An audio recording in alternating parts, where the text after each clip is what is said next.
Praise be Jesus Christ. What does it mean to be happy? As I'm listening to some Benedictine nuns in the background singing about the sadness in life, one nun was once asked, how can you be happy in a convent? She said, because I'm in the right place. And that touches on a fundamental aspect of what true happiness is. It's properly ordered. Even when God, when he first created the world and he said, it is good, what he actually meant in that context was it was properly ordered. So one aspect of happiness in the Catholic understanding is that you're properly ordered towards God's purpose for you. Kind of like a chair when it's being used for the right purpose, or a car when it's being used for the right purpose, then it's in a sense happy because it's in the right direction. So happiness in a sense has this longing for completion. As a human being, when we say happiness is the end for which we do all things. So I don't want to be happy so I can listen to music, or happy so I can be with friends, or happy so I can eat. I do all these things because I think that it will make me happy in life.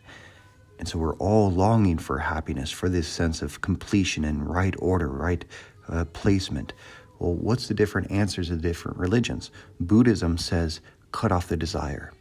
In Buddhism, it's a philosophy of nirvana. So all desire leads to suffering, longing for things that we cannot have. That's why Buddhists said the greatest evil in life is love, right? Because to love anything always brings sadness, whether it's because I don't possess it or I fear losing what I possess. So Buddhism says negate all desire for completion and you'll be good there. Hinduism is inner peace.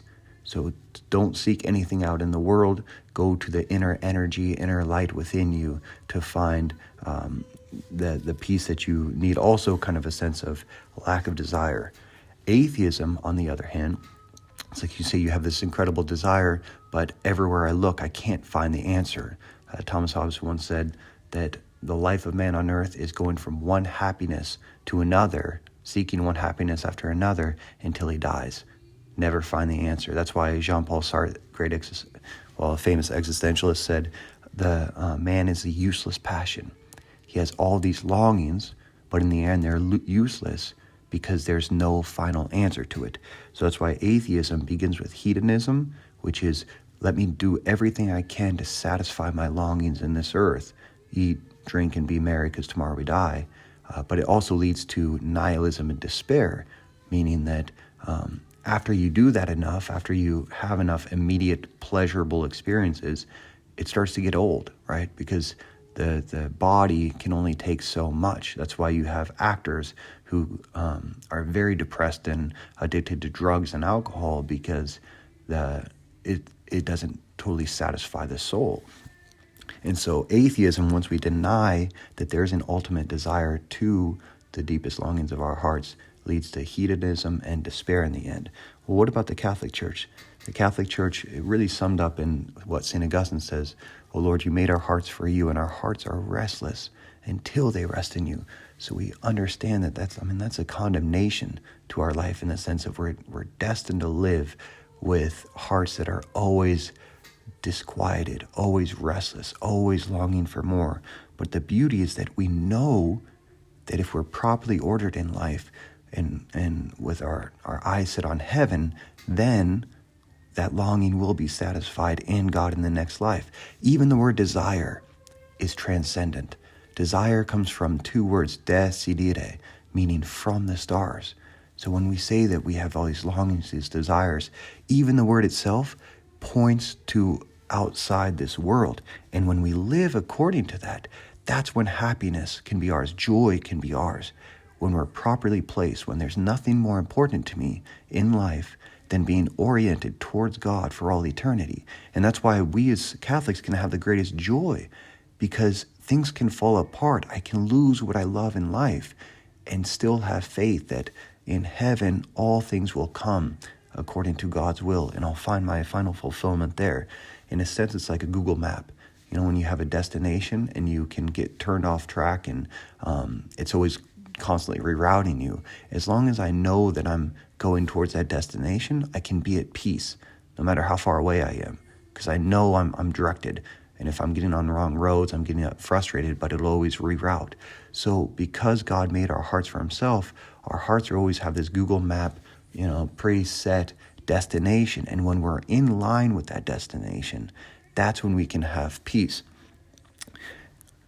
Sin, in that sense, is missing the mark. It means when I take my desires, my longings, and I try to satisfy them on this earth. And that's exactly what the devil tried to do in the Garden of Eden, when he tempted Adam and Eve to seek completion in this world outside of God, to grasp for it by taking the fruit and deciding for themselves what is good and what is bad. So there's this element of making a utopian world, and in order to do that, we have to disobey God's commandments, and we have to decide for ourselves what is right and what is wrong. And that's the essence of sin. When we stop seeking our happiness in the next world with Christ, living according to his commandments, and we break his commandments in order to find our own semblance of happiness here and now. So what I'd like to challenge us all to do is daily prayer is so important, because that's what reminds us that this isn't the end.